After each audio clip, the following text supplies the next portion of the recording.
Hi friends, good morning. Welcome to daily dose of issue.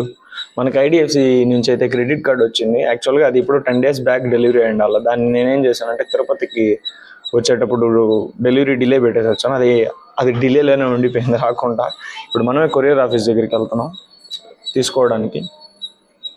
గురించి మాట్లాడాలి. చాలా మంది క్రెడిట్ కార్డులు వాడతా ఆ లూప్ ఆఫ్ చైన్ లో పడిపోతారు అనమాట.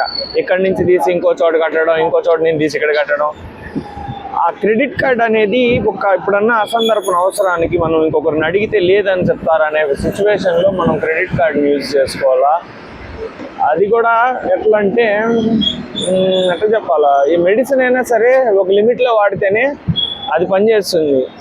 లిమిట్ దాటి చేసుకో అంటే ప్రతిసారి ఆ మెడిసిన్ కూడా విషమే అవుతుంది. చాలామంది ఆ క్రెడిట్ కార్డు లూప్లో పడిపోయి కూడా అప్పుల బాధలు, ఆ క్రెడిట్ కార్డు కోసం ఇంకొక అప్పు అట్టు చేసుకుంటా పెద్ద లూప్లో పడిపోయారు. నా సజెషన్ ఏంటంటే క్రెడిట్ కార్డ్ని అవసరానికి, అది మీకు అంత లిమిట్ ఉంది, అంత ఎంత ఉన్నా కానీ ఒక దాంట్లో 5% వాడడానికి ట్రై చేయాలా. యాక్చువల్గా వెళ్ళి అక్కడ కూడా రికార్డ్ చేశాను. బ్లూ డాట్ ఆఫీస్ ముందర వాయిస్ ఓవర్ ఇచ్చి అది రిసీవర్ ఆన్ చేయడం మర్చిపోయినాను. ఫైనల్ ఇది card is in our hands. Open చేద్దాం, ఎలా ఉంటుందో చూద్దాం.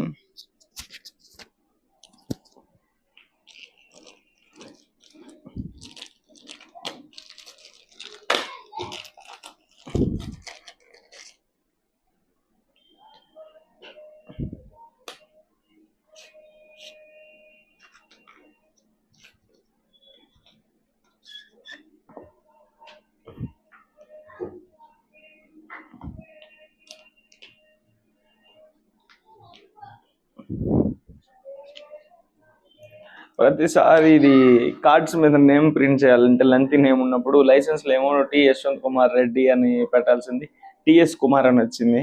దీంట్లో జస్ట్ టి కుమార్.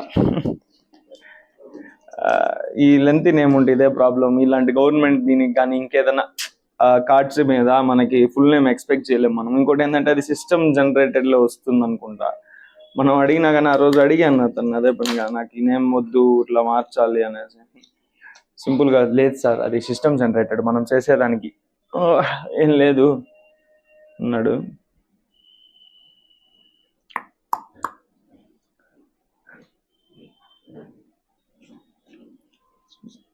వాడదాం